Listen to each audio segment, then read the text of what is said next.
عندك بطاطا وشويه لحم مفروم، ادخلي هنايا ديري احسن وصفه. انا كي نديرها واش نحكي لكم، كامل يلحسوا يديهم وصبعتيهم البنه بزاف.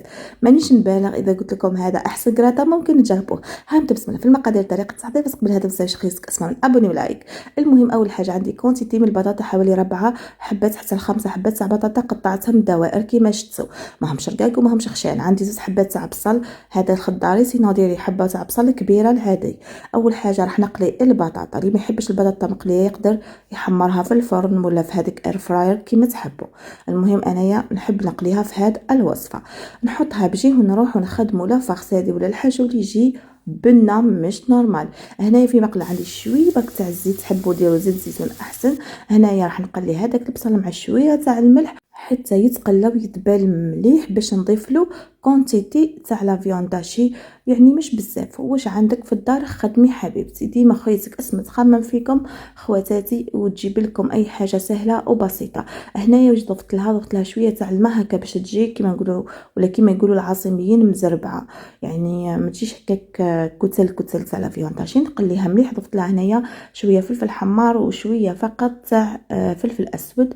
واكيد هنا راح نضيف لها حوالي ملعقه كبيره الى ربع تاع الطماطم المصبره، راح تمدلها لون وبنه روعه.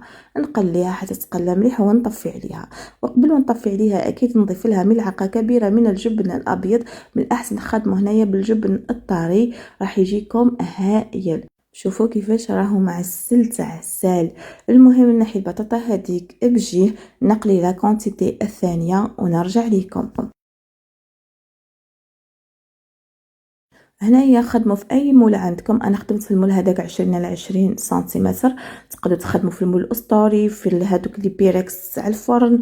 ديروا لا كونتيتي هذيك تاع البطاطا ورصوها فوق بعضها، يعني بلا ما تعدلوها، حطوها فوق بعضها، عدلوها غير شوي ورصوها، يعني ضغط بيديك راح تجيك تبقى تاع بطاطا متماسكه، يعني ما تحتاجش خلاص دير لها عظام ولا حاجه خلاف، راح تجي وحدها متماسكه. من بعد نضيفوا هذيك ولا هاد الحشو ولا الفخس هذه من الفوق، وراح نضيف هنايا تبقى تاع الجبن. هنايا عندي الجبن هذاك يعني الطري، يعني يساعدني بزاف في الخدمه. انت ديري اي نوع جبن عندك. وانا ضفت لها من الفوق لا كريم فريش بما انها عندي في الثلاجه وخفت تفسد لي، هذا ما كان تقدروا تخلوها عليها واللي عندها تستعملها. على بالنا في رمضان يعني كامل لا بلوبار مش الكل عندهم لا كريم فريش.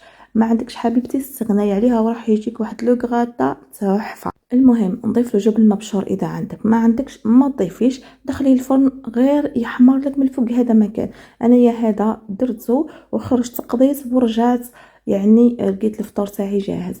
واش نحكي لكم، يعني تحطي بطاطا مقليه من جهه، تحطي هذاك يعني واش لا فارس تقلى وخلاص تدخلي الفرن. هذا مكان. واش نحكي لكم، واش نخلي لكم، واش نقول لكم. شوفوا البنات عسل، شفتوا عسل بنه مش نورمال. جربوه، فرحوا وليداتكم، كل عزيز وغالي عليكم. حطوا الوصفه هذه في عينيكم، ديروا واحد صاله ضياف متعه. نقول لكم صحه فطوركم، صحه سحوركم، وصحه رمضانكم. نتلاقاو في فيديو قادم باذن الله بوصفه جديده. قعدوا اوفياء، راح تشوفوا ديما جديد المميز، نطلع عليكم فيديوهات، يعني راح نكون قريبه منكم.